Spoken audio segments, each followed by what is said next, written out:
Good evening, ladies and gentlemen, and welcome to the penultimate round of the JSCC official eSeries season number 3. Of course, it's myself, Zach Sweeney, alongside for the second week in a row, come on, Jack Rail in the commentary box. The broadcast director, of course, as per usual, Mr. Tom O'Farrell behind the scenes, and our series organiser, Mick Sutton behind it all, and our safety car driver, of course, of Jordan Taylor, who's had a pretty calm last couple of weeks. Of course, around today here at Oulton Park, maybe he could well be needed. Especially with a couple of surprises to come our way as we delve into the two 20-minute races once again this evening. There, of course, you can see the calendar. We've ticked off 6 of the rounds. Just 2 more to go, Jack.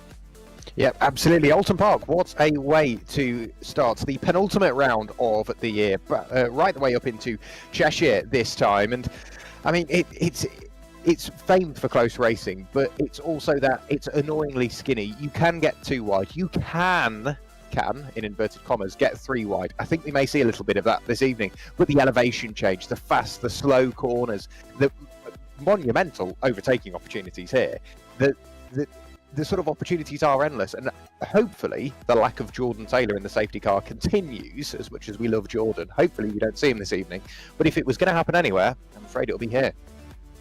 Yeah, surprising it didn't happen at Anglesey, in all honesty. If anyone hasn't gone back and watched Anglesey, do. It was spectacular, to say the absolute least. There, of course, you can see the prizes for anyone joining us or anyone that needs a quick refresher. First place in the championship gets free entry to the Junior Saloon Car Championship Scholarship, taking place next month at Pembrey, to potentially win themselves a 2025 race seat. Of course, second place still gets themselves a nice magic bit of kit with the form of the Simagic P500 pedals, and third place gets a fantastic weekend away to the British Touring Car Championship at a circuit of their choice. Those that show up week in, week out get themselves a PASR cap for 100% attendance, and the driver of the round, the award that we vote for in the commentary box, but you guys at home have a say in as well, is a pair of 3M UK sim gloves that we give out round by round. Last week, finally, one Mr. Nathan Williams finally won it for the JSCC. Of course, he was very, very happy with that. Somehow managed to get another double victory this season. He won't be attending tonight, which means his chance of wrapping up the championship will have to go to next week at Brands Indy. But the gap between himself and Charlie Devlin, then the gap from Devlin downwards, says everything you need to know about Nathan Williams this season. It does, but also the same of Charlie Devlin, because he has really been pushing. And if he scores max points this evening, he's going to leave ahead of Nathan Williams. There's still drop scores to take into account. So Nathan Williams, he may end up with a bit of a booster, which may put him back above Charlie Devlin, which is, of course, we've got to take into account. He's not going to score any points here this evening. So the lowest point scoring round that he has so far will be given back to him. So he effectively awards himself some points for this evening by not attending, unfortunately. But Charlie Devlin, he's going to do everything in his power to make that final round, those final races, those final few seconds of the final race at Brands Hatch that little bit harder for Nathan Williams to get that other hand on the championship trophy and entry into the Junior Saloon Car Championship Scholarship. Yeah, very, very exciting stuff. Nathan Williams, of course, as well, won the PASR Pro Sim Rig Super Touring 2024 Sim Series not too long ago as well, looking for a second championship of 2025 in the span of just a couple of weeks. As well, you can see the fight for not only second but third as well to get those BTCC tickets. Elian Dalton Ayres, 4 points ahead of Gabriel Norse, who's matched on points with William Johnson. 2 points back is Albert Henriksen Bell. Little bit of a gap down to Alexander Oppenheim, Jake Wardle and Sam Shilton matched on points, with Will Clark rounding out the top 10. But this season has just been so incredibly competitive. It's a shame that we've only really got 2 rounds, but it's going to be one of those things you're sad to see end, but sort of happy to see the conclusion of, because of just how close and competitive it has been, especially this evening with the absence of Nathan Williams, who has gone on an absolute mad streak of taking double rounds, pole positions, fastest laps, this, that and the other. His absence opens up the door for a lot of surprises. It really does indeed. And whilst we were looking at the points, William Johnson has those 2 penalty points applied. If he hadn't, he would be on 186. So from Elliot Dalton Ayres down to Albert Henriksen Bell, there are 4 drivers. There are 6 points between them. William Johnson, if he didn't have those penalty points, he wouldn't be in much better of a position. So it shows even those that haven't had the greatest round or have been awarded those penalty points are still in with a very strong shout of winning the championship. And that just shows not only how professional the drivers are, but even if they do sort of have a bit of a talking to, they do square themselves away and they do reapply themselves, refocus themselves. And it's not like I've had a bad round, I'm out of the championship. No, absolutely not. That's why we've got the drop score. That's why the penalty points are in place, because it enforces clean driving. And we do see drivers get their elbows out, but they do find the limits of the car. Gabriel North's finding the limits of the grip as he works his way along Lakeside. But it just shows how close this championship is. And Charlie Devlin, he will have been hoping for an easy night. Gabriel North's the man we're looking at the moment, just flicking his way through the island hairpin. He's only a tenth away, and on a circuit like Oulton Park, that's very little. Yeah, that's not a lot, especially with sort of how complex and how technical Oulton Park is, especially as I'd imagine in the Saxo as well. Probably a lot of corners where there is going to be quite a lot of commitment, especially down into the Hislop chicane here. One that every time I've driven Oulton Park, at some point I've messed up quite horrifically and it's gone very wrong. But one of those chicanes that when you nail it, you feel very, very good about yourself. Gabriel Norse, by the way, was our 2024 Ginetta Junior official eSeries champion. He went and did the scholarship. He's, of course, now back to maybe try and win the JSC C1. And he's had a bit of an alright season. He's been there week in, week out. He's not quite shone as much as we saw in the Ginettas, but he's been there, and especially sort of the last couple of weeks. I think back to Snetterton where Gabriel had a really, really strong round. Once again, this is a golden opportunity where if he switches on and he gets the laps in qualifying, front row or a pole, I mean, realistically, just being on the front 2 rows does you a lot of favours at Oulton Park. He's got 2 races here where he can really, really impress and finally get himself that race victory this season. Yeah, absolutely. So it's one of those, you just need to keep on committing yourself, keep believing in yourself, and you'll get there. And Albert Henriksen Bell is sort of one of those prime examples. We're seeing those results slowly come in, and I feel like we're really starting to see him develop as a driver, because he's just getting quicker and quicker and more consistent. And his spatial awareness wasn't exactly poor, but even now the positioning of his car when he's around other cars, you can tell he's got that experience, he's got that knowledge, and it's nice to see that in such a young field of drivers, because they will carry that with them. Yeah, you know, they're very much in that developmental stage, right? The fundamentals is what they're really starting to hammer down. If you can concrete that now and firm it now, pace is something that you can get good, right? Eventually you can build a bit more confidence, you can drive a car quicker. But learning that spatial awareness, learning that racecraft, learning that decision making is all something that you learn now, and that's then what you carry. You have to have the foundations first before you then sort of develop more as a driver, and that's what they're really honing in now. And I've always said week in, week out, just how mature this young field of drivers are on track and in the interview room as well. It's really, really impressive to just see how far they've come in such a short span of time. There we see Alexander Oppenheim making his way around the lap. He's about 1.4 seconds off the pole time, but it is fairly close. I mean, you've got the top 5 separated by less than 7/10 of a second, which again isn't very much. He's just over a 10.5 ahead of Jake Critchley as well, who himself is very, very close to Elliot Newbury, just a 10.5 between those two. And again, the level of competition very much is there. How important then is this qualifying session going to be when it comes to racing around Oulton Park? Is qualifying going to be the be all and end all? I honestly think it will play a larger part than usual, purely just because of the width of the circuit. But if you're confident enough in your pace to be, well, I'm only half a second away now, but I'm humble enough to know there's a bit more time to find. Maybe not the best qualifying. It gives you, say if you start on the third row, it gives you 5 further opportunities potentially of drivers in front of you to learn from. He's braking there and turning in there, so maybe I'm going to try that as well. All of a sudden you found an extra 10th.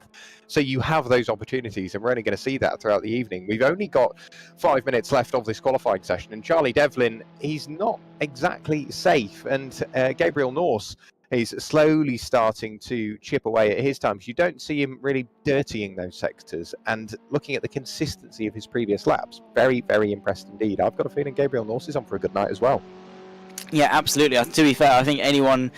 Well, we'll see how qualifying goes, but the top 6 are usually the front runners, and again, especially with Nathan Williams out of the picture for this evening, everyone is going to be there trying to gun for a chance to, you know, step up this evening and make the most of this golden opportunity, because there are some big points now very much on offer. 4.5 minutes left to go. The gap at the front just 0.5 of a second. The gap between the top 3 about 1/10 of a second between Devlin, Henriksen Bell and of course Gabriel Norse. It's incredibly close around what is of course a Very fantastic circuit in Oulton Park. Anyone that hasn't been, I would very much recommend you going, although I didn't see much of it because I'm sure you know the commentary box at Oulton Park is a bit, you don't see a lot.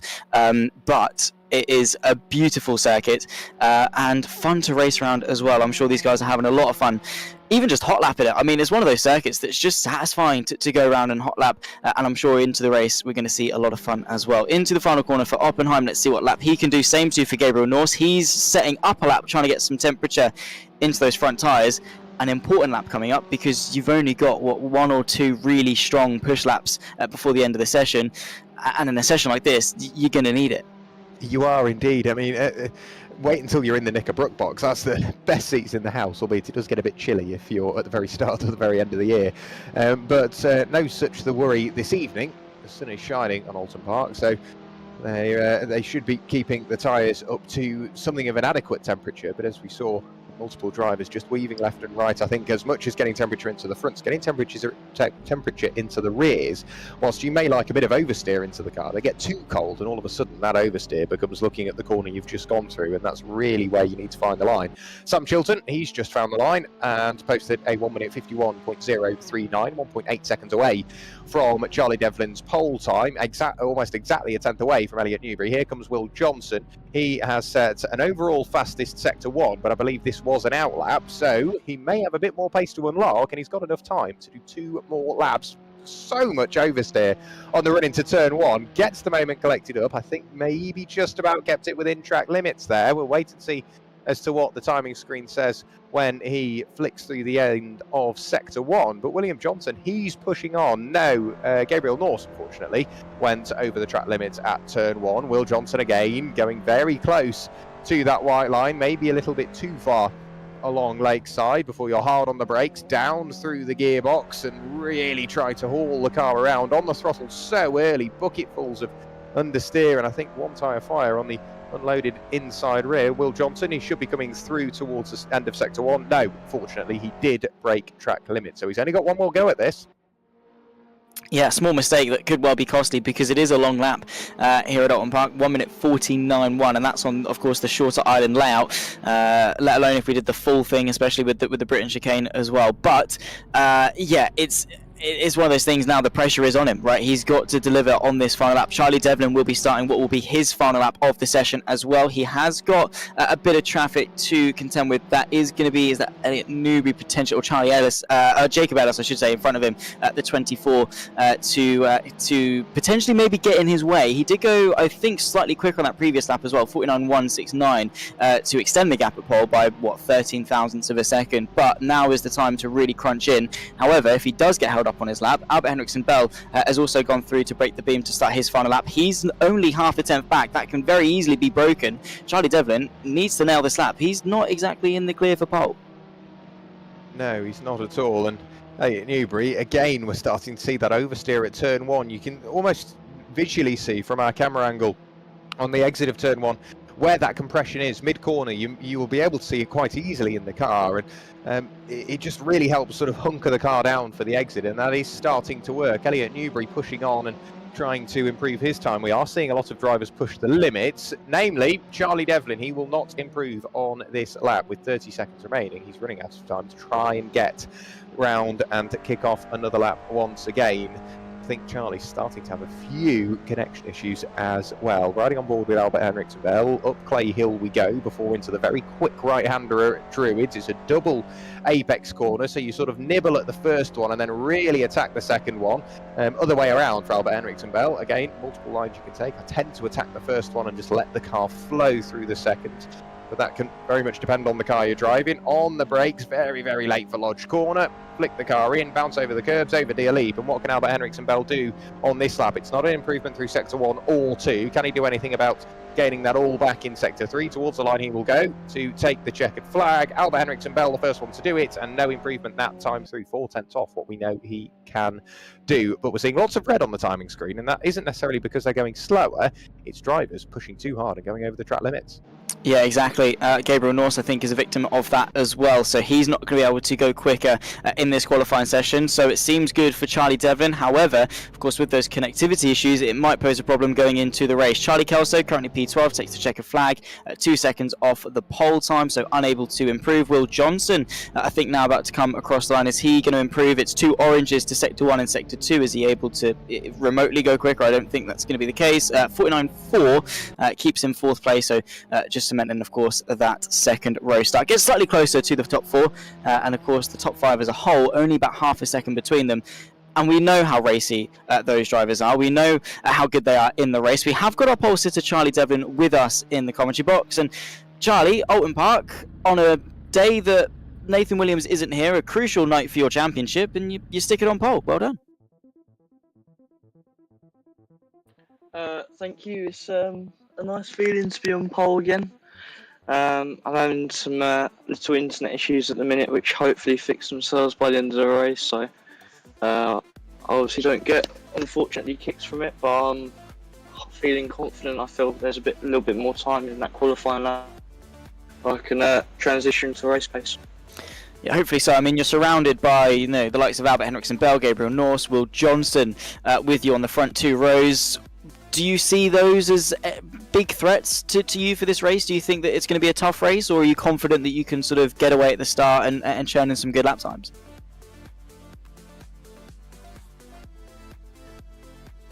Overall, I'm just going to try and stay consistent. I know that the people behind me are quick. I've raced them into... So it's going to be difficult to stay in front, but we'll see how we go. Awesome stuff. Well, congratulations on the pole position and best of luck for race 1. Charlie Devlin, thank you very much for coming in, having a chat with us. That's our pole sitter. Not by much, though, Jack. I mean, he was cutting it close, 68 thousandths of a second back to Albert Henriksen Bell, who joined him on the front row. Lap 1, then, is going to be a crucial one. It will be indeed, and looking at the gaps in qualifying, there is absolutely nothing between the field. 68 thousandths, as you say, the pole margin. Gabriel Norse a further 58 thousandths back. Will Johnson just over a tenth back from there. Then we get to one of the larger gaps of 3 tenths, 6 tenths, but then it all of a sudden gets close again to 64 thousandths, 44 thousandths, 44 thousandths. It really does close up. That mid-pack, as I've always said, is where you need to watch. Whilst watching the lead battle, if there is one, is brilliant. That mid-pack is where you really start to see them scrap, and you find them pushing the limits, and you find them sort of just nudging each other's doors, letting each other know they're there, and that's really where I think the entertainment will be this evening. Absolutely. I think back to literally a week ago at Anglesey, where you sort of mentioned the point of that fight for the top 10. We had 4 drivers, nose to tail, giving it absolutely everything, fighting as if they were fighting for a championship about halfway through race 2. And that's the level that these young drivers rise to. They want to compete as high up as they can. They don't care if it's for P8. All they see is an extra position or an extra bit of fun to have in the race, and they do it with respect, but they race hard, and that's exactly what we want. We coined, of course, the term touring car as an adjective last week, and again, I don't think anything particularly sums it up any better from what we saw as a whole this season. It has just been that level of racing, that strong competition, hard racing, fair racing, very, very borderline on the limit at times, but never usually a step over that, and that's what we commend about them, because they will have so much mutual respect for each other, want to win, and drive themselves to get better. I mean, looking at sort of a driver like Rossi Costello, for example, who only joined us at Snetterton, his first qualifying session was about 4.5 seconds off, but then already by the second race of the evening, when he started on reverse grid pole, he was confident enough to start mixing it up in the race, and we saw another step forward at Anglesey last week as well. It's nice to see that whilst, yes, not every driver necessarily is going to be in complete contention for the championship, there's still something for them to learn and gain from being a part of the JSCC official eSeries.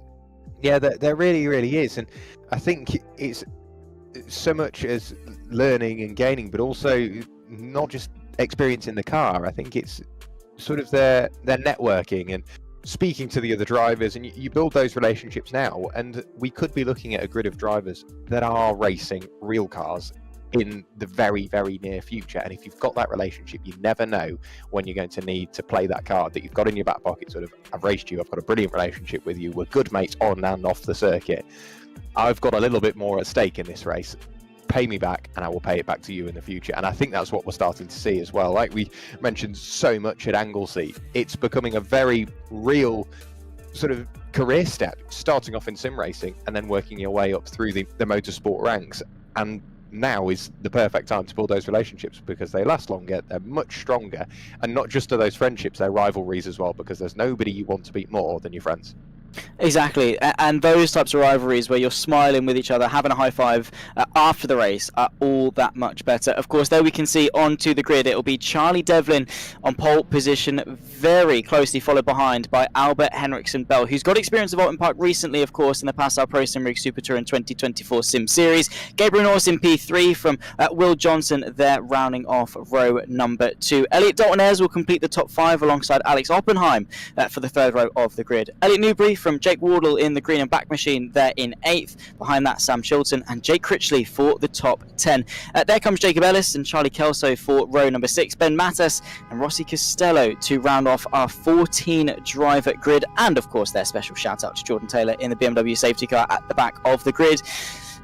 Are we seeing him this evening, Jack? I hope not. What we are hearing, however, is lots of horns. Drivers excited for this evening, but hopefully we don't see any of Jordan Taylor and we can leave him to watch football again this evening, because there is football on, specifically the team he supports. So, Charlie Devlin, all eyes on you, sir. What can you do from pole? Yeah, it will be very interesting. We've got about a minute until the lights start coming on and we go green flag racing here at Oulton Park. On the inside line for turn number 1, so of course he's going to have that slight defence. However, turn 1 taken quite quickly. I mean, if he can't get back over to the racing line and cover off Albert Henriksen Bell, either a move around the outside for the 42 or a switchback going into the Cascades is very, very possible. So Devlin, whilst yes, he's got pole position, is it completely the most advantageous place to be? 6 of one, half a dozen of the other, because as long as you're in front going along the avenue and then back down the hill again, that's fine. But if you don't manage to get the best run off the line, and then you're on the outside all the way along the avenue, down the hill and along Lakeside, it puts you at the inside finally again at the Island Hairpin. So this start is very, very important for Charlie Devlin. Well, there we'll have our questions answered very, very shortly, of course. It's round number 6 of the JSCC official eSeries season number 3, of course. Charlie Devlin, Albert Henriksen Bell, the front row. 20 minutes on the clock here at Oulton Park. 6 red lights are on, 6 red lights are out, and we go racing here in Cheshire. A brilliant launch from Will Johnson there from 4th place, trying to put himself alongside Gabriel Norris. Albert Henriksen Bell doesn't get a great second phase. We're potentially going to be 3 wide towards the first corner. Charlie Devlin then pulls over to the racing line to take turn number 1 at full speed. Albert Henriksen Bell then defends second place as Gabriel Norris tries to get underneath, and Will Johnson still keeping his foot in there as we descend down towards Denton's and towards the Cascades for the first time. Couple of moves being made in the background as well, as Will Johnson has the inside. Albert Henriksen Bell boxing Gabriel Norris to the outside of this long left-hander that sees us towards the Island Hairpin. It's a good start though from Charlie Devlin. Gabriel Norris with a supreme run around the outside to take second place. Yeah, cracking run by Gabriel Norris. It will be the inside by the time he gets to the Island Hairpin. And Albert Henriksen Bell wise to that, really closes in on the brakes, fires it into the side of Charlie Devlin. Unfortunately, Albert Henriksen Bell will come through to take the lead of the race. Alex Oppenheim will go through and try and do the same, albeit with a bit more pushback this time from Charlie Devlin. And an innocent mistake from Albert Henriksen Bell, unfortunately, caught the tail of Gabriel Norris and into the side. Charlie Devlin, he's not going to take this line down, is he? Banging doors with Alex Oppenheim on the brakes in towards the chicane. So late on the brakes, he's going to go all the way around the outside. What a move by Charlie Devlin to retake the lead. Elliot Dalton-Ayres hot on his heels as well. He goes through the same gap, through Knickerbrook and up towards Clay Hill. Charlie Devlin, he's taken the lead back. Beautiful stuff. Elliot Dalton-Ayres there, you have to say, what a race start that was from the 0-0. Qualified P5, and has just managed the chaos to the best of his ability. You can see in the background as well, Jake Wardle fighting with Elliot Newbury towards Druid's corner. Is Dalton-Ayres close enough to really spark an attack on Charlie Devlin? Not on this occasion, but if he can just stay with him and push side by side through Druid's actually in the background. Jake Wardle giving Newbury just enough space as we approach towards Lodge Corner here at the final couple to round off lap number 1. They're still side by side as well. The green and black machine racing with, of course, the white, orange with the blue stripes either side by side once more. And again, it just comes down to hard but fair racing. Lap 1 in the books. Charlie Devlin then leads from Dalton Ayres, Albert Henriksen-Bell, Alex Oppenheim and Jake Wardle jostling with Elliot Newbury for the final place inside the top 5. Charlie Devlin, though, it was a good initial start, but he is under pressure. Yeah, Jake Wardle trying to fight back, late on the brakes up the inside, bounces up the curb and just about nicks the tail end of Elliot Newbury. He goes round, so too does Jake Wardle, avoided by everybody else, but Jake Wardle and Elliot Newbury hard into the wall on the exit of turn 1. Through goes Ellis, and he will pick up a couple of places there, but Charlie Devlin, his lead is far from safe because he's got Elliot Dalton Ayres there. Big move from Will Johnson, late on the brakes, dives up the inside, somehow gets the car slowed down, and he will pick up 9th place now, so he's got a bit more driving to do if he wants to catch those cars up the road. 2 seconds up the road is the battle we're watching at the moment. That's between Charlie Kelso and Sam Chilton, going through the island hairpin absolutely side by side, still banging doors off each other. Just up the road is Jake Critchley, so he will be wanting to run away from the sparring duo in his rearview mirror. Over the hill they will come before they're hard on the brakes, flick the car right, left, and then back right again at Knickerbrug. Charlie Kelso's not willing to give this up, but unfortunately this time Sam Chilton just about had enough to get around the outside and retake 6th place. He's really having to scrap for that, and Charlie Kelso, he's not going to let that slide either, is he? Up Clay Hill and absolutely hot on his heels. Well, not even 4 minutes into this race, and we've already seen a race worth of absolute carnage. Side by side for the race lead towards Druids. Oh my goodness me. Elliot Dalton Ayres trying to go the long way round. Charlie Devlin going to give him the space. Of course, naturally the car wants to understeer, but able to keep it within the confines of the track. Charlie Devlin able to get himself ahead of the blue and black machine of Elliot Dalton Ayres, who's gunning for the race lead. Here comes Albert Henriksen-Bell and Alexander Oppenheim onto the scene. We've got 1, 2, 3, 4 cars nose to tail as we complete lap number 2. It's nice to see Dalton Ayres not backing down from this battle. Equally nice to see Charlie Devlin being able to defend and give each other some fantastic racing room as well. 16 minutes left to go, and oh my word, do I hope that this lead fight is far from over. That was a good effort from Dalton Ayres, but around the outside of Druids, especially on a driver like Charlie Devlin, is always going to be hard work. Let's just hope he's keeping that momentum and able to contest later on in this race as well. Yeah, he will be indeed, I am sure. Albert Henriksen-Bell can't afford another mistake because Alex Oppenheim is well and truly there. So these sort of 4 fighting for the lead. The teammates swap over. Will Johnson goes through on Jacob Ellis, pardon me, for Voltage Racing Team. So those two now running nose to tail along Lakeside. Charlie Kelso having another look up the inside, trying to dismantle Sam Chilton's defence. It's not quite good enough this time, and the gap is only a couple of car lengths between them, so it takes a slight locked brake, a missed apex, whatever it may be. Sam Chilton far from safe. Over the hill they will come, descending into the chicane, and Albert Henriksen-Bell, he's under big pressure from Alex Oppenheim just for that final step on the podium, using every inch of circuit available to him.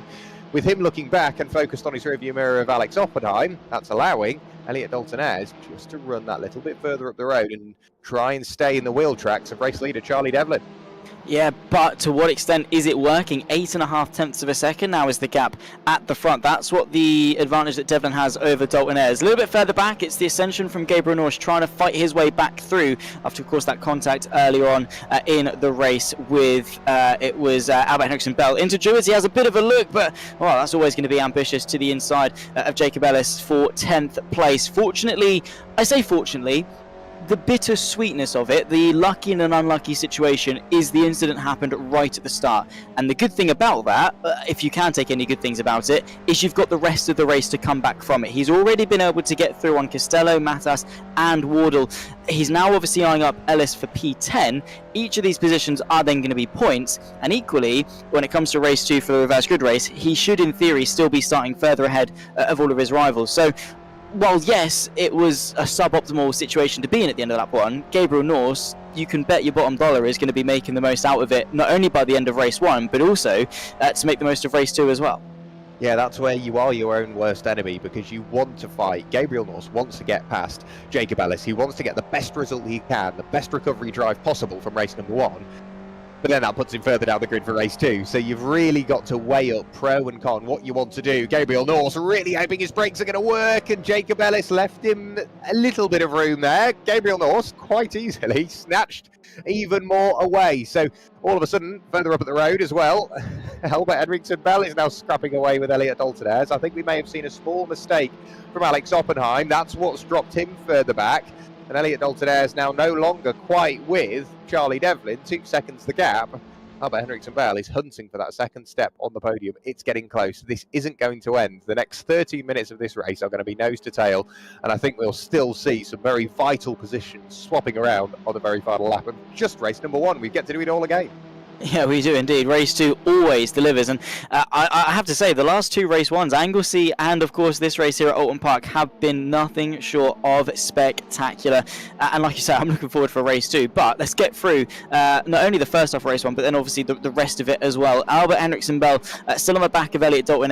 Charlie Devlin, of course, been able to ever so slightly pull away and setting some really good lap times. 49.597. That was over a second quicker than the drivers behind him. Here's Will Johnson with a fantastic run on the back of Charlie Kelso, but bit of a bump draft. He's saying let's work together, let's try and catch on to the back maybe of Sam Chilton. Some wise racecraft there shown from Will Johnson, or he was waiting for a mistake like that to be able to get underneath them and potentially challenge going towards Denton to the Cascades. Has he got the run to commit before they get to the turning in point? I think Kelso's going to back out of that one. Will Johnson then goes through and is free to now try and go and catch Sam Chilton. However, once he gets there, if he does overtake Sam Chilton, it's then 5 seconds to Critchley if he wants to get back in the top 5. However, the thing that is undeniable is Will Johnson is driving the wheels off that Saxo. He really, really is. Charlie Kelso really closes in on the brakes, locks the rear axle, and all around he goes, and that has turned what was a hard-fought race to this point just that little bit sour. So down to 12th place now, Charlie Kelso. He will remain there because Ben Mattis is a little bit further away. Rossi Costello didn't partake in qualifying, I don't think. He's still down in 14th place, but has started to close in on those cars up the road. I was thinking, as I think you thought, Will Johnson was hoping to run away from Elliot Newbury, and all of a sudden with that little fight with Charlie Kelso, Elliot Newbury was starting to get that little bit closer, but I think now his attentions have turned because he needs to worry about defending from Gabriel Norse, who is absolutely with him. So Will Johnson can effectively forget what's going on in his rearview mirror and focus on Sam Chilton up the road. Again, it's this mid-pack tack. You cannot get away from it. If you are in the mid-pack, you are either chasing someone, you're defending from someone, you're doing everything you can to try and gain a position. Big moment for Sam Chilton. Cracking run from Will Johnson. Unfortunately, the door just closed on him and he was not willing to let that slide. Gabriel Norse says, cheers mate, late on the brakes, tries to nip as well on the inside of Elliot Newbury. Will Johnson then continues the battle with Samuel Chilton. That was very close to disaster. Well, I thought it was going to end in disaster. Thankfully not, and they're continuing this battle. Just 10 minutes left to go in race number 1 here at Oulton Park. Will Johnson then with a good run out of turn number 1. He loves this move, just committing through the first couple of corners. He's on the outside. Gabriel Norse as well with Elliot Newbury trying to get involved. Newbury looks to go to the outside of Chilton as well. This is getting very chaotic very quickly through Cascades. Gabriel Norse gets the run now towards the island hairpin. You've got Gabriel Norse trying to get up on the inside of Newbury, who's trying to get through on Chilton. Will Johnson's been able to facilitate the move inside or outside. Which way's the 2024 Ginetta Junior Official eSeries champion going to go? He's going to send it on. The pair of them tries to thread the needle through the middle, takes the apex away from Samuel Chilton. It's now a drag race, of course, slightly uphill, then back downhill towards the Hislop chicane. Great racing from the three of them, and somehow still ball pointing the right direction. Yeah, very, very close racing. Gabriel Norse is going to have to be even braver on the brakes this time. Decides it's not for him in towards his lobs, but will still follow very, very closely indeed and apply yet further pressure onto Sam Chilton. Sam Chilton goes for a slightly shallower line. That may open up the inside for Gabriel Norse as they head up Clay Hill. Yes, it will. That may just afford him the inside by the time they get to Druids. I think it just might. Elliot Newbury with the best seats in the house, just watching on a little bit further away. Up the road, it'll be music to the ears of Will Johnson, who overtook at the prime point and managed to run away, making the most of the battle, and Gabriel Norse slides his way through and up into 7th place. Fabulous move, fabulous lap from Gabriel Norse, so late on the brakes into the island hairpin. Somehow he got that car slowed down. Now all of a sudden Sam Chilton is left fighting with Elliot Newbury. So where do you look? Where do you look? How Tom is keeping up with this, I will never know. Yeah, we get the easy job. I could not imagine being a broadcast producer. It would be the end of me, I'm sure, in just being overwhelmed with so many different screens, so many different things to look at. And thankfully, we get to look at all of the action due to the fantastic job done by Tom O'Fowl. Hope everyone, of course, is enjoying this, watching along at home. Make sure you do like, subscribe, turn the bell on for notifications, keep up with Perfect Acceleration Sim Racing, keep up with this fantastic battle for second place, because Albert Henriksen Bell is coming back. Elliot Dalton-Ayres still contesting for second place, as Charlie Devlin has pretty much firmed that P1 position. So Elliot Dalton-Ayres now trying to anchor down for second place. Albert Henriksen Bell just able to squeeze himself to the outside, given barely enough room for a car's width for that Citroen Saxo. Now down the hill towards Hislops once more. Dalton-Ayres has the inside line. What can Henriksen Bell do around the outside? Is he later on the brakes? Has he got the agility? The answer to that is no. Backs out, and look at the momentum lost by backing out of that move. He's lost, what, a second to Elliot Dalton-Ayres, despite arguably at this stage in the race being the quicker driver. That at the very least is going to give Elliot Dalton-Ayres a lap, 2 laps of breathing room, or even a lap or two to say, you know what, I'm going to sort of lock in for a sec and drive as quickly as I can to get away from the 42. It's those mental games again, isn't it? You've got to drive your own race and not let anybody else sort of get in the back of your head, and that's, I think, what Albert has let happen there. It's just cost him that bit too much time, and he's a little bit too far away to worry about fighting back over the next couple of laps, so it's going to be very, very tight for him for the rest of the race. 7 minutes left to go. Elliot Newbury still trying to close in on Sam Chilton. Gabriel Norse and Will Johnson have driven through the order. They're 6th and 7th respectively at the moment. Charlie Devlin up at the front has just started to extend that margin yet further. 5 seconds it's up to now. Last time as he crossed the line, we've still got 6.5 minutes of this race to go. Sam Chilton, I don't think all is lost for him yet. I think he's going to continue to run away from Elliot Newbury. Barring any further mistakes, we could see the battle for the final spot inside the top 6 really start to heat up. So it just takes one small mistake, as we've seen previously. Elliot Dalton-Ayres, again, he can't afford a mistake, because just look behind him. There is Albert Henriksen Bell. He is really starting to apply that pressure. It may not look like it. He's not diving up the inside. He's not filling the mirrors, but just being there is enough, and he will want to try and get that position secured. He's given it one go and lost a lot of time. He won't make the same mistake again. No, at least I'd hope not. This is getting very busy. Will Johnson losing a couple of places behind Elliot Newbury, late on the brakes as well. Tags the rear end of the 11, who's able to bring the front end back round. Jacob Ellis goes through. What on earth has happened to William Johnson then to see him go from what was 6th now down to P9? Was it that small mistake that you were talking about that, well, cost him not only 6th place, but also then down to momentarily at the very least P10? And he's now, all of that hard work he's been doing for the last 14 minutes and 20 seconds becoming vastly undone. He's now down to P9. Of course, the silver lining to this is he has a better starting position for race 2 as things stand. However, he is going to be costing himself points in race 1. And like we were saying, that battle for P3 in the championship is one that Will Johnson is a part of, is one that he has a realistic shot of winning. And whatever happened there has not done himself any favours.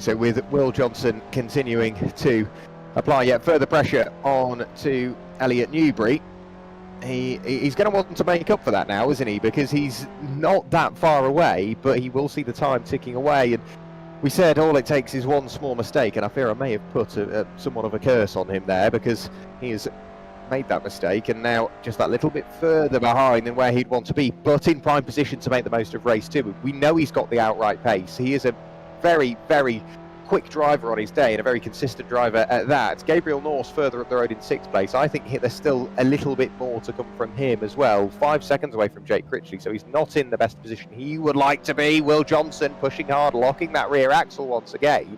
That just washed him wide of the apex, but it looks like he got a good enough exit, not only to stick with Elliot Newbury, but he's doing the same to Sam Chilton, isn't he? Yeah, there's some pressure being put on. Samuel Chilton, to be fair, poor guy, cannot have a breather this race. Yes, it's the absolute mosh pit that is the midfield of the JSCC official eSeries. Samuel Chilton, being one of the big front runners of it, always there, is either constantly attacking someone or constantly being attacked by someone, and this race has definitely been the latter. He has always been on the defense, trying to battle and keep position. He's been sort of gifted a couple of opportunities to climb his way back through, but he has spent a lot of this race on the defensive, doing a valiant job as to keep those positions, mind you. And right now he's got to do one to keep Elliot Newbury and William Johnson at bay. Slightly wide through Druids, and that has hampered him on the exit. Elliot Newbury then gets a really good run, weaving around. Of course, he can't weave around too much because he has got Will Johnson to his left-hand side. We're going to go 3 wide towards Lodge Corner. It's going to be Sam Chilton on the inside, Newbury in the middle, Will Johnson then trying to go for the up and under. Is Newbury then that gets the switch back as we go up Deer Leap to start another lap. Door banging between the pair of them. Will Johnson then gets the run as well. They're once again going to make themselves 3 wide towards turn number 1. They are indeed 3 wide towards turn 1. Elliot Newbury just trusted that Sam Chilton wouldn't be there. Into turn 1 they will go. And Sam Chilton, best seats in the house. So very, very wide is Elliot Newbury. Keeps the car under his spell. Somehow finds his way back onto the circuit. Will Johnson will just about be alongside, but there's no overlap by the time they arrive at Cascades. Flick the cars in, and those 3 fall from 3 abreast to 3 one after the other on the run along Lakeside, and then in towards the Island Hairpin. Sam Chilton with a little look. Will Johnson, very clever driving, placing the car in the middle of the road just to avoid that move. Elliot Newbury opens the door. William Johnson has a little look. Sam Chilton has to check up. All of this battling. Look in the rearview mirror. Not only Jacob Ellis is there, but so too is Jake Wardle. Yeah, but unfortunately both of them have been given a 5-second time penalty for track limits infringements. Of course, the way it works is if you cut and it's then faster than your sort of average lap, if you do that twice, it's you get away with it. If you do it a third time, you then get yourself a 5-second penalty. And we've had track limits warnings pinging up all over the place since the first lap of the race. And well, it's been enough for Ellis and Woodall and Ben Matas to all get themselves that 5-second penalty. But that's the thing, that's the threat that can happen if you just ever so slightly run wide and keep your foot pinned. You get yourself that warning, get 3 of them, which fair enough is fairly easily done in a 20-minute race at a circuit like Oulton Park. In battles as close as this, that can be the be-all and end-all of you getting these positions. Will Johnson, though, at the moment, no concerns about track limits, has the inside line on Elliot Newbury, trying to facilitate second place. Newbury tries to go to the outside, just about has the agility, has he got the exit in order to just about stay ahead up over the crest at Deer Leap. Start another lap. He's about ahead of Will Johnson, who I don't think is going to be able to draw alongside by the time they reach turn number 1. 1 minute left to go, and I think this could well be the final lap as well. All depends on where Charlie Devlin is. That was so brave from Elliot Newbury, running slightly too wide that time, but along the avenue he goes through the very quick right at Denton's, and he really needs to do something about Will Johnson here. He's gunning for that final spot inside the top 6. Along Lakeside they will go for what could potentially be the final lap of this race. And Will Johnson, now he's going to have a look. Is he going to commit to it on the brakes? We know he's late on the brakes. Is he going to keep the rear end in check? A bit of a wobble. Elliot Newbury tries to hold it all the way around the outside, but unfortunately the understeer just washes him wide. Position made, but he gets an even better exit, and he'll draw himself back alongside once again. This is going to be closer to his lops, isn't it? Yeah, it is indeed. Elliot Newbury, of course, then on the left-hand side of your screen. That will give them the inside line. By the time they reach the braking zone, of course, Will Johnson is going to cover it off, but by the time they get to the corner, Johnson is far enough ahead. Jake Wardle then on the inside of Ellis. This is for position. Both of them have a 5-second time penalty. Wardle being very aggressive, pushing Ellis to the outside of the Hislop chicane. There is Charlie Devlin. He's not reached a checkered flag in time to start another lap. This will be then his final time through Lodge and into Deer Leap. Keep it within the confines of the track. 8 seconds clear of Elliot Dalton Ayres, and Charlie Devlin, on the most important night for his championship with the absence of Nathan Williams, delivers here at Oulton Park. He got pole, he led from the very beginning, and he takes victory for race number 1 here for round 7 of the JSCC official eSeries. Dalton Ayres ahead of Henriksen Bell in a very hard-fought fight for the final places on the podium, and Alexander Hoppenheim, a very, very comfortable, consistent, maturely driven race. Jake Critchley rounds off the top 5, and Gabriel Norse take a bow. Not the best race in terms of results, but one of the best in terms of his driving. The maturity to have that knock and then come back through speaks volumes as to the quality of driver that Norse is. We have got a couple of our drivers now coming in. We'll start, of course, with Albert Henriksen Bell, our 3rd place driver, and Albert, I mean, what a race that was. A bit of contact at the start to begin with, but after that, the fight for 2nd place was electric. You must have had a lot of fun. I certainly did. I didn't have many thoughts in my mind other than just trying to chase down Elliot there. Quite significant, well, very disappointed with the incident at the start, and I'm just glad to see that Gabriel managed to have quite a good recovery drive afterwards. Yeah, in the end was able to finish P6, so not bad going at all. Looking forward then to race 2 for you. I mean, you're going to be starting just ahead of Dalton and Devlin. It's a circuit that we've seen right now in race 1 can have quite chaotic lap ones. What is then your game plan to make the most out of race 2, and realistically, where are you going to finish? I think I'm going to need to be a little bit more ambitious with moves than I have been previously in race 2, because I think I've been too cautious in race 2, and that's affected me quite badly in the long run. And try and stay out of any trouble.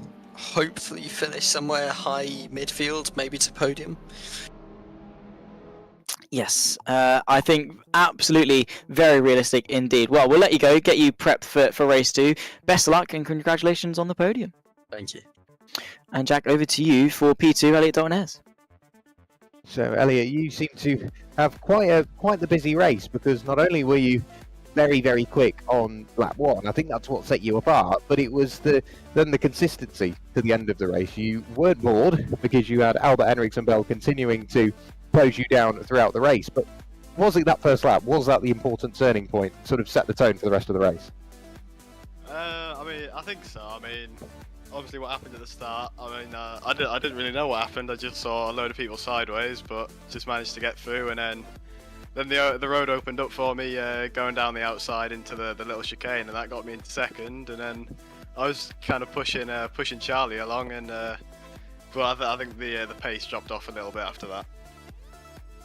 And from where you started this evening, obviously with the practice running up to it and then qualifying, how important is the race for picking up those extra little sort of tips and tricks? You may see somebody do something and go, well, I've not tried that, let's give that a go. Is race 1 that important to sort of pick up those extra little bits, those extra few thousandths and hundredths here and there to make you a bit more confident for race 2? I mean, I think we usually do that in practice, you know, as fast people are going around, you'll usually just watch them, see what they're doing, and then have a go yourself. And obviously when you find out something by, you know, doing laps, but yeah, when you're following someone who's really quick like Charlie, it's really important to pick up just some little bits if he's clipping this curve, if he's not. But yeah, I learned a few things off Charlie, and I'll definitely be using them in this race. And the plan for race 2, obviously you're starting right at the very back. That's no mean feat at all, is it? No, but you know, you gotta be in that mindset. So I'll be coming through, and I'll be getting up there.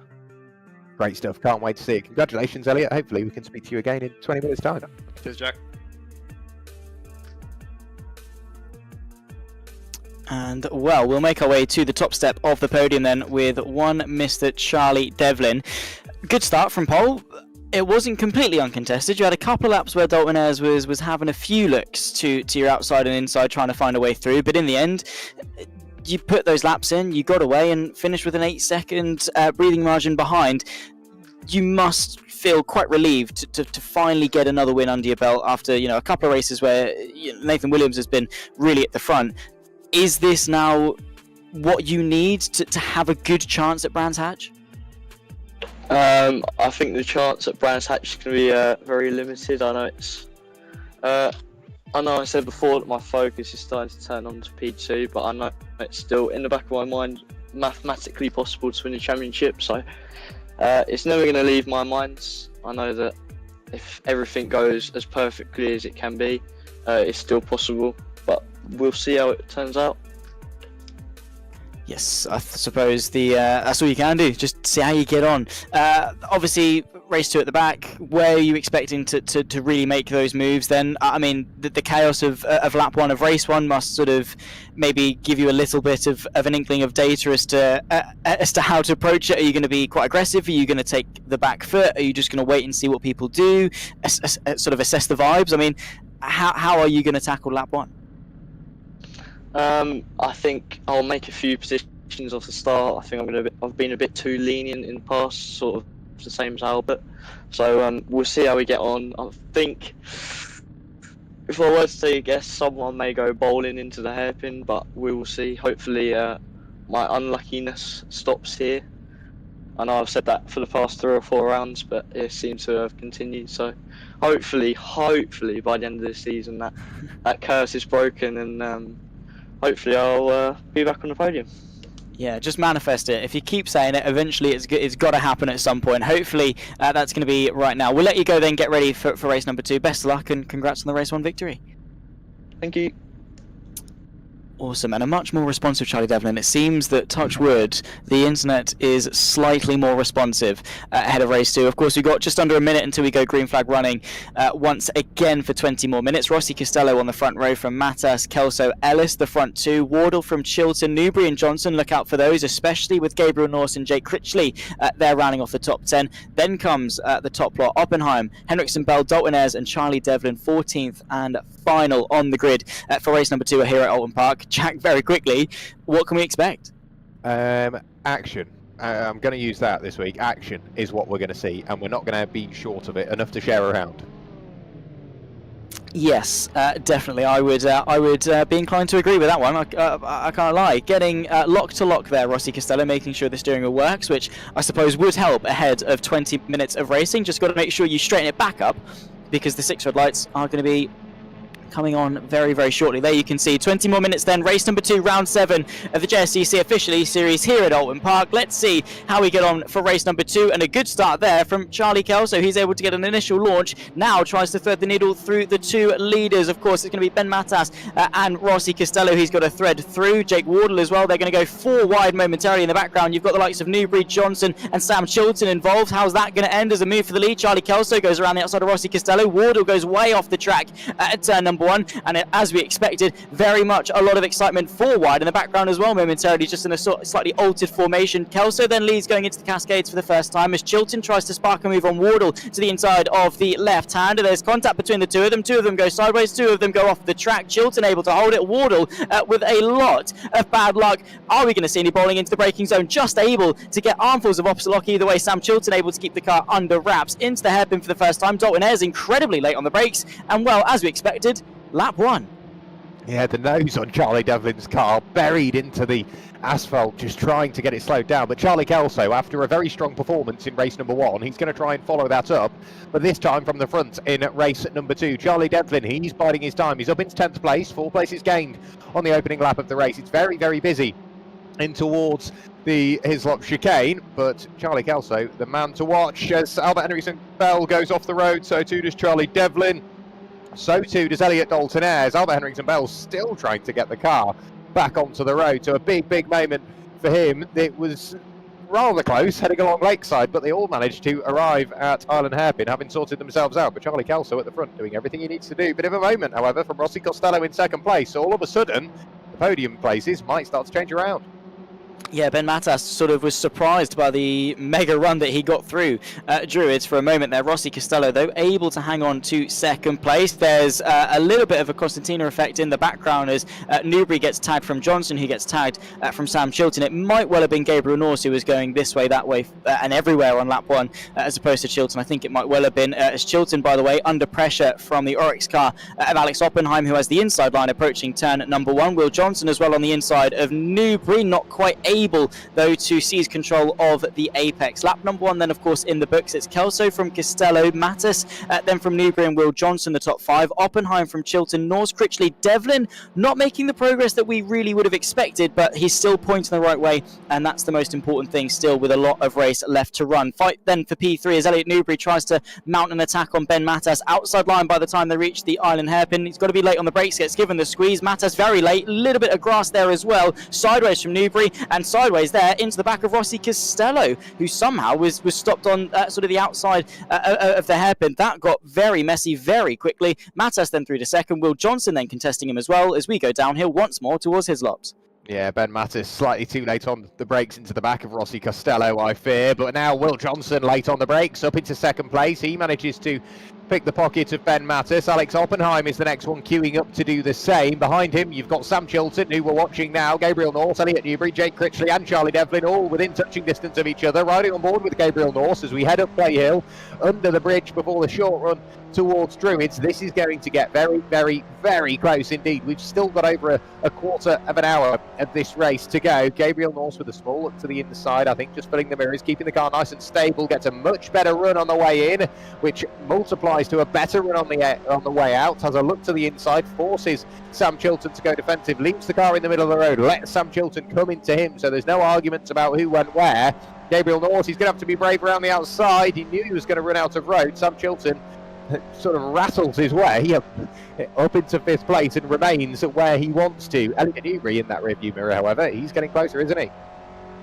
Yeah, very much so. It's been a very electric first couple of laps of race number 2. Gabriel Norse then absolutely nails turn number 1, drives into the back of Sam Chilton though, gets the 45 a little bit out of shape, tries to find some space to the left hand side, very quickly realised that there wasn't any. Gabriel Norse then was a little bit too good for his own good through turn number 1. Wash of understeer though through Cascades, and that is going to allow Elliot Newbury to draw momentarily alongside. Has he got the exit though to properly compete by the time they reach the hairpin? And of course he has got the outside line, which is ever so slightly going to put him on the back foot. He's going to be late on the break. Sam Chilton then looks to go to the inside of Alexander Oppenheim for P3. Ben Mattas drops a few places down behind Gabriel Norse once more, as well as Charlie Devlin has arrived on the scene in the 23. He's up 3 more places into 7th, trying to make it 4 as Elliot Newbury there in the 11, just in behind in 8th, just able to draw himself alongside. Charlie Devlin needs to execute moves like this. He's got to have the confidence on the brakes if he wants to ascend himself towards the top. Nicely done. Through he goes, just able to take 6th place, but a fight back there momentarily from Mattas, sees him ever so slightly tapped around and onto the grass. But realistically, I mean, should he have backed out? No, he didn't have really a reason to. He's fighting for an overall position, but just if he could see the future, I'm sure he would have done, but he was fighting for that position, and rightfully so. He tried to hold on to it. Jake Wardle is going to pick the pocket of Ben Mattis. So too is Jake Critchley, so late on the brakes through Druids. That sort of washes Ben Mattis wide. So Jake Critchley goes through, Albert Henriksen Bell goes through, so too will Jacob Ellis. I'm sure Ben Mattis, his race, it goes from bad to worse, unfortunately, down into 12th place, make that 13th as Elliot Dalton Ayres go through. The battle further up the road is still going on. Gabriel Norse and Sam Chilton fighting away. Sam Chilton almost gets pitched into the inside wall at DLE. This is and isn't what Charlie Devlin will want to see. He will want to see it because they're slowing each other down, but he won't want to see it because he doesn't want to become part of that exact battle. So Charlie Devlin, race 1 winner, up into 6th place now. Big moment for Gabriel Norse. Gets the car back under his spell, side by side along the avenue. Is going to be very close indeed, and I think slightly unsighted there, Gabriel Norse. He just tried to wash back over the road, but Charlie Devlin was still there. Yeah, a big oh goodness, I'm sure, from a lot of drivers throughout that. Jake Wardle and Albert Henriksen Bell split either side of them. Jake Critchley as well involved in that battle. Gabriel Norse, fair enough, that's front wheel drive for you, just able to bring the front end back round, and there's the change for the lead as well. Will Johnson goes through, Charlie Kelso making the mistake through Island Ben, Alexander Oppenheim goes through to take 2nd place. It's all kicked off in a matter of seconds. Charlie Kelso with the mistake to lose not only the lead but also 2nd place with it as well. This is a golden opportunity then for William Johnson to take another victory this season. Alexander Oppenheim goes through to take 2nd. What a round he's had thus far as well, but still a long time left to go in race number 2. 13 minutes still left to run. A fight further back as well, and again, this race is here, there and everywhere. You got fights at the front, mistakes at the front, mistakes at the back, fights at the back. Just where do we look?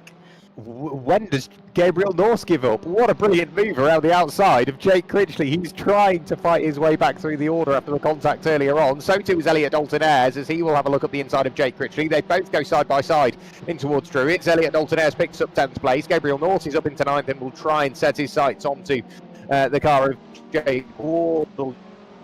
Just that little bit further up the road, immediately seems to be there and is well within touching distance. What a drive it has been in not only race 1 but race 2 from Gabriel Norse. He's really pushing on. There is Charlie Devlin. He's in 5th place, trying to make that 4th as he's got Sam Chilton up the road. The recovering Charlie Kelso, and then Alex Oppenheim that little bit further up the road. I say little bit, 4.2 seconds to the gut now. Will Johnson for the lead. Yeah, and that is a mega advantage for him to have, one that realistically won't be thwarted.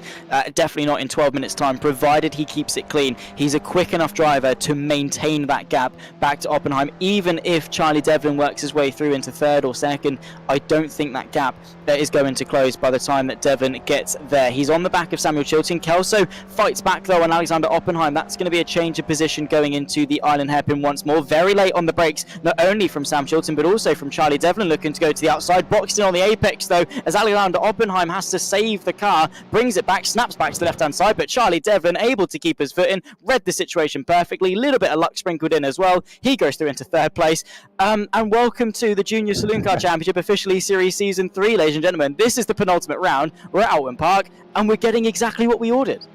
Charlie Devlin rattling over the curbs, trying to make the most of the mistakes from those around him. Alex Oppenheim, I think, letting Jacob Ellis through there. I don't know whether that's because he's got an issue. That car seems very slow indeed. It almost sounded like he's got a gearing issue or some sort of engine issue. Yeah, it's like the clutch is stuck down. So Alex Oppenheim, clearly with some sort of mechanical woes. That car is not 100% happy. Gabriel Norse continuing to fight his way through the order. This time he is alongside Jake Wardle. Is he going to be in front by the time he gets towards Druid? Yes, he is. Grabs the curb. Jake Wardle jumps over the curb. Position made.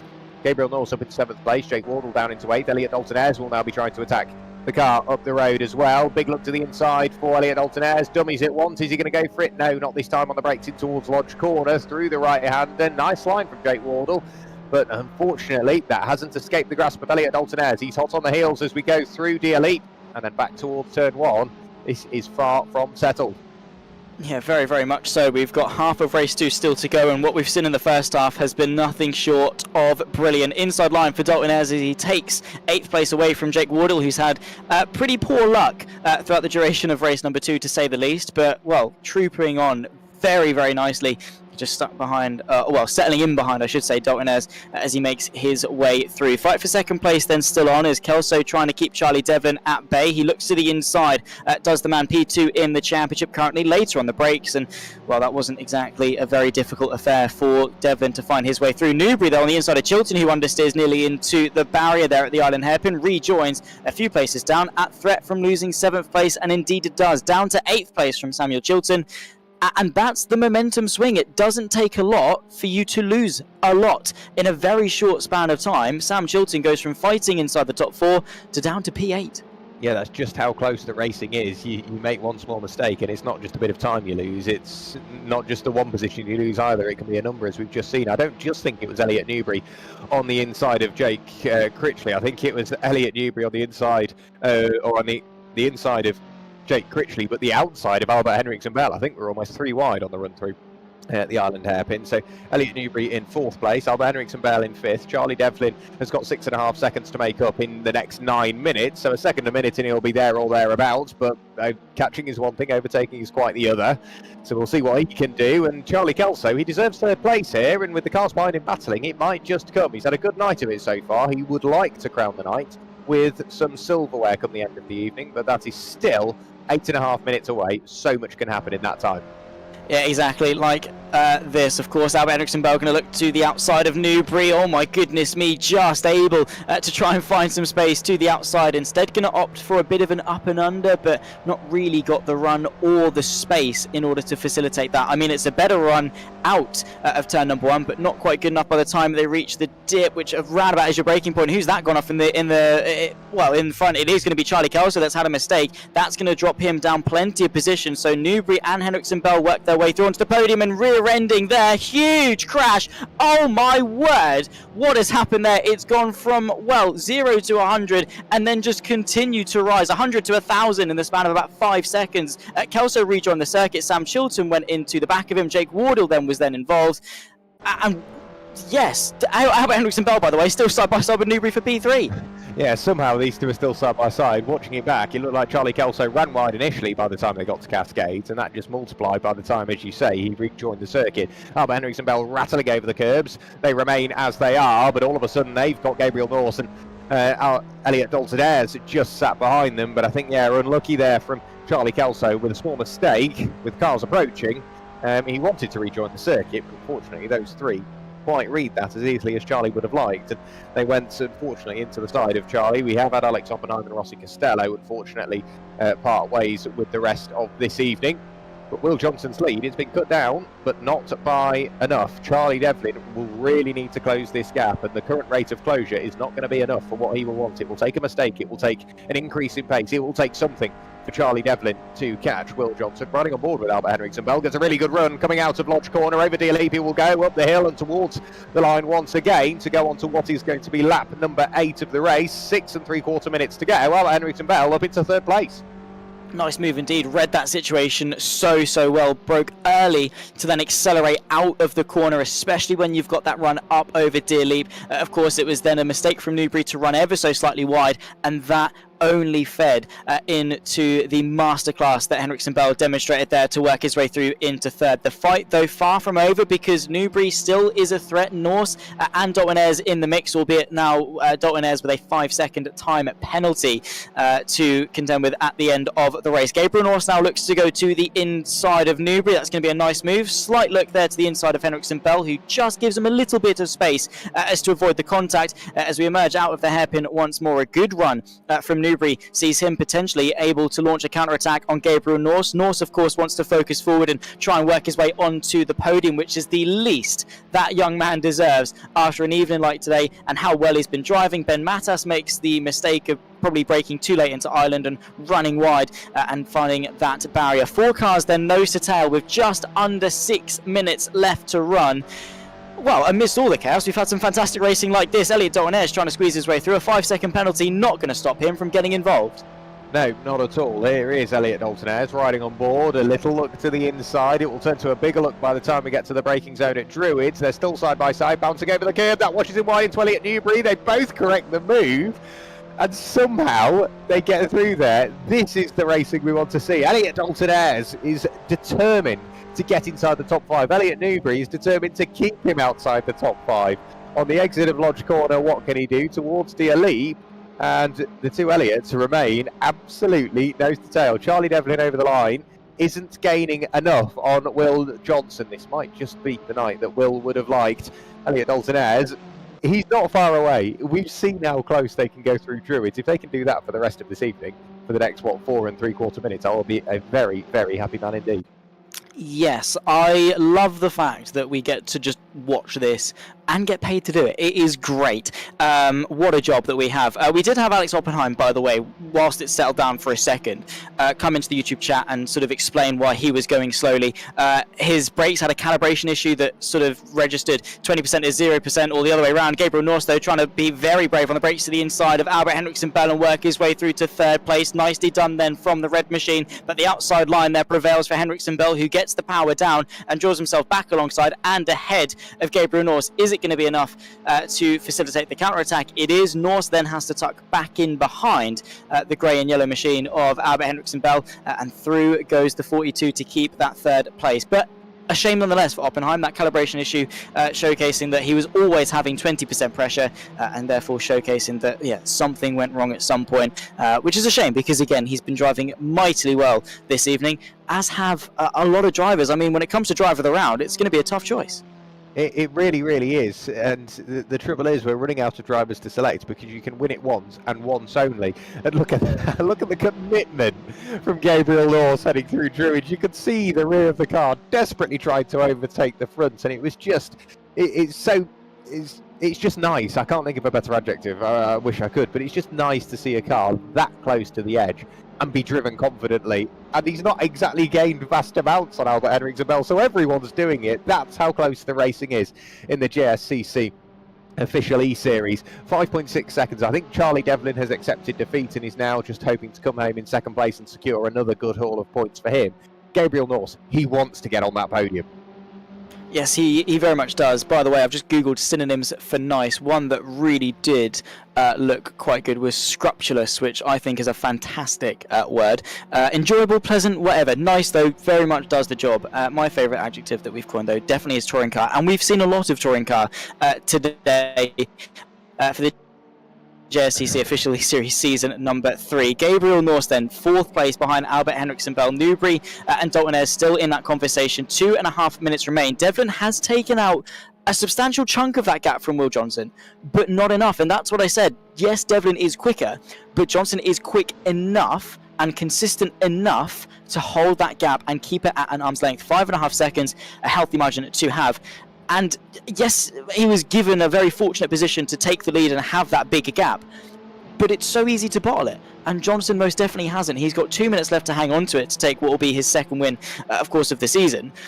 And what an evening he's had. I mean, he's absolutely smashed it. Devlin as well, on the evening that Nathan Williams isn't here, has done favours for his championship in scoring close to maximum points as he can. There's been a lot of positives to take from this evening, as well as all of the battling that we've been given. We have indeed, and race leader Will Johnson with a 5-second time penalty. However, Charlie Devlin with a 5-second time penalty. So, at the moment, they will remain as they are. Devlin will be kicking himself. He's set the fastest lap of the race. If he got to where he is now, he would only be 3/10 away from taking the lead, but that 5-second time penalty has put the gaps effectively back to as they were. The only thing is now, Albert Henriksen Bell, he's 3 seconds away from effectively the second step of the podium. So the last thing he wants is Gabriel Norse to close in yet further and pull him away from a potential second step of the podium. Riding on board with Elliot Dalton-Ayres. What a night he's having. Plenty of airtime. Looking to the inside of Elliot Newbury. These two are still scrapping away. Elliot Newbury washes wide. Now we might see the change. Over the grass he goes, and Elliot Dalton-Ayres up into the top 5.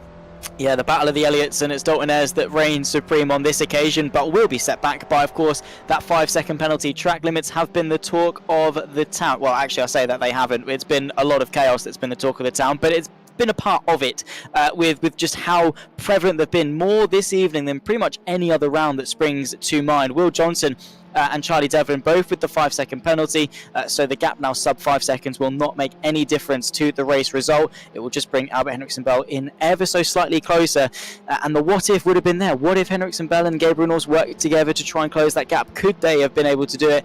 But hindsight like that, you're only going to kick yourself. They've been able to cement a very, very strong P3 and P4 respectfully.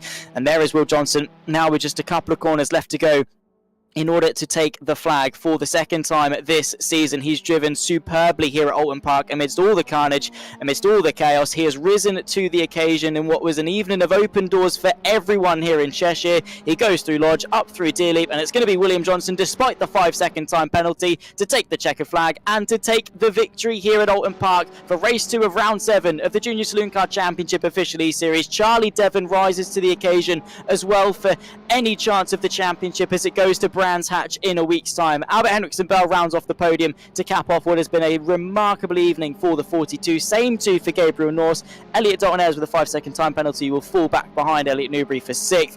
Jake Critchley from Jacob Ellis at the top 8. Samuel Chilton, again a driver of a lot of what ifs, this evening will finish in 9th from Wardle. Kelso maybe, if they decide their battle, it is going to be Wardle from Kelso, and then Ben Mattas right at the back, P12, and 2 DNFs of Oppenheim and Rossi Costello as well. We have got our podium sitters in the commentary chat with us. We'll start again with Albert Henriksen Bell. P3, quite a chaotic race number 2 to say the least. You had yourself busy for quite a lot of it. Just talk us through how you were feeling. It was one of the more exciting races I've had this season. Yeah, it was great fun. Obvious setbacks at the start, but then managed to work my way up from that and just have a great time. Yeah, you definitely look like you're having a great time. I mean, any particular highlights that stand out to you? I mean, there was probably a lot to take from that race. I think there was one move in particular where one car overshoots to my right and one car behind me overshoots when we were coming into the hairpin, and then managed to just get a nice move between both of them. Yeah, I mean, we were looking at a lot of racing, to be honest. In the end, it all sort of blurred into one with just how good it all was. Very chaotic. Probably a lot to manage, but you did well. I mean, P3 in the end, so a good couple of results. Pretty much bang on where you expected to be for race 2. That's the penultimate round of the season done. And in a week's time, we'll go to the final event at Brands Hatch once again. Coming into this evening, you were P6 in the championship, 2 points behind Will Johnson and Norse. What was that, 6 points behind Elliot Dalton-Ayres. Some good ground gained this evening. The chance for P3 in the championship still very much on, and that's got to be your aim for Brands Hatch, surely. Absolutely. I'm going to have to put in a lot more practice and, yeah, see how things go. Yes, definitely so. Well, thank you very much for coming and having a chat with us, and well, best of luck when we see you in a week's time. Thank you. Jack Rowell, over to you for P2. So, P2, who do we have? We've got Charlie Devlin with us. Charlie, oh, what could have been, I fear. It wasn't vastly different on pace between you and Will, and obviously fabulous performance all night, but was there a point in that race towards the end where you thought, maybe this isn't going to happen, let's keep it within the white lines and settle for second place? At the start, I went too lenient again. I know I said at the start, I'm going to be aggressive, but that sort of race 2 curse, I've sort of thought about that just before I went into the hairpin, so I backed right off, didn't really make any positions, and I sort of got caught right up in it, and it set me back a bit. If I got up there at the start, I reckon it would have been a different story at the front, but yeah, I'll settle for second, I'll take the points. Happily going to Brands Hatch. I was going to say, even still, you can leave Oulton Park with your head held very, very high, because a cracking haul of points, and it will go down to the final round at Brands Hatch now. What is the thoughts on that? Because the first round of the year at Brands Hatch really sort of set the tone for the rest of the year, whilst we saw Nathan Williams win race 1 and Alex Oppenheim win race 2. You're going to be back there with vengeance. You want to not only return to the podium, but you want to take maybe not just the 1 win, maybe the 2. Go out with a bit of a fight. I think around Brands, that sort of track layout consistency is going to be key. So not only having fast lap times, but also keeping at that fast lap pace and not really forgetting your lines, forgetting your braking points, losing a bit of your focus. Hopefully he'll be at 2 wins. Like I said earlier, until it's mathematically impossible to win a championship, I'm still in it, and that is the sort of mindset I will go into, even into the last round if it comes to that. Well, great to hear. Great to hear the motivation is still higher than ever as well. Well, massive well done, Charlie. And we'll see you in a week's time at Brands Hatch. Thank you. Cheers, Charlie. In the meantime, Zach, back to you for race 2 winner, Will Johnson. William Johnson, congratulations. That is your second win of the season. And, well, I mean, carnage, chaos, excitement, bit of everything this evening. And race 2, you were able to rise to the occasion. Of course, you had that situation where you were able to take the lead with quite a substantial gap, and you rocked with it. I mean, Charlie was able to close in the gap ever so slightly, but you did everything that you needed to be able to hang on to that win. Just sort of talk us through the race from your perspective. That race 1 went a bit weird. I had crashes happen in front of me. No, I could go. I had to pull the handbrake to avoid a wall 1 point. And the second one, I think 4 people in front of me spun. That was just me and Charlie to get away from everyone. Devlin got held up, and I got a 5-second penalty, but I was 5 seconds ahead of Devlin anyway, so it's solid. Solid indeed. I mean, if it's any consolation as well, Devlin also got a 5-second penalty, so you would have been safe regardless. But all is good then. I mean, and that's crucial, right, for you in the championship. You came in today P5, very much in a shout of getting yourself P3 in the championship, and those 2 BTCC tickets for 2025. Like we were saying with Albert Henriksen Bell, that has to be at the forefront of your mind then going into Brands Hatch. Yeah, definitely hoping for P3. Only before all the points was 2 points off of Elliot, which is 3rd, and tied with Gabriel, with 2 back to Albert. Up close up here. It is incredibly close, incredibly tight. Does that sort of how does that affect your approach then to the final round? Are you nervous, excited, keen? How are you going to feel when you get to Brands? A bit of everything, probably. I'll practice a lot, but. And I assume you're going to be putting in a lot of practice. How does a practice week look for you? How do you schedule it in any way, or are you just the type of guy to car track go? Car track go whenever I can. It's the way to be. Well, congratulations on the win, Will, and thank you very much for coming to have a chat with us. Best luck for Brands. Thank you. Bye. And finally, Jack, we've got our driver of the round, Gabriel Norse.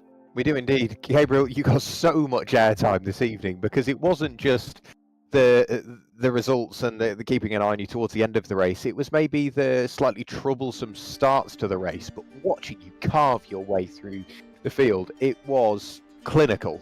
Talk us through it from your perspective. Yeah, I can't really say I had any luck this evening. I mean, I qualified 3rd, got into second in the first race, and then just got absolutely murdered into the hairpin, and dropped all the way down to last. I think I got back up to P6, but that was a bit troublesome. And then in the second race, kind of just had the same story where I was getting hit left, right, and centre. But you didn't really let that stay at the forefront of your mind. It was very much put to the back, and then it was a case of picking your moves, making sure once you'd committed to them, you made them stick, and pleasure to watch. So you're looking forward to maybe not more of the same, that's not the right way to put it, but similar performances from yourself at Brands Hatch. Yeah, I mean, I kind of just hope I don't have as many incidents as I did tonight, and then maybe I might be able to claw away at third. I'm not sure if that's still on the table, but I'll try my hardest. Well, we'll look forward to it. We know you've got the pace, you know you've got the pace and the racecraft to do it, so plenty to look forward to at Brands Hatch. We'll see you in a week's time. Yep, thank you. Great stuff. Cheers, Gabriel. Always good to have a chat. And yeah, driver of the round, very, very well deserved indeed. What does the championship look like at the end of this evening, Zach? Yes, it's going to be very tight. I can tell you for free that, of course, it's going to be Nathan Williams still just about at the top. He would take himself with 43 points. He basically gets that back, and drop scores are now locked in. You cannot drop that final round. So Nathan Williams, 31 points clear of Charlie Devlin, a very healthy gap to have, but Devlin can pretty much throw it all on the line at Brands because he's got a healthy gap back to Elliot Dalton Ayres. This is then when it gets very, very spicy. At P3 in the championship, 2 BTCC tickets for 2025 at a weekend of their choice. 227, 225, 222, 220. 1, 2, 3, 4 drivers separated by just 7 points heading into the final round, and all 4 of them have proven themselves mighty in the JSCC official eSeries of Season 3. Alex Oppenheim there in 7th from Samuel Chilton, Jake Wardle, and Jake Critchley moving himself nicely inside the top 10 as well. What a season that we've been gifted to, Jack. One more round in a week's time. We've ticked off every single one bar one. Brands Indy at the start of the season, and what a trend setter it very much did set. Donington Park the week later, Castle Combe back after Christmas, kicking the ground running in the new year for Croft. Then Snetterton a couple of weeks ago, Anglesey to start the sprint to the finish. Oulton Park ticked off today, and back to Brands Indy in a week's time on the 30th of January. I mean, what can we expect, Jack? A lot of excitement.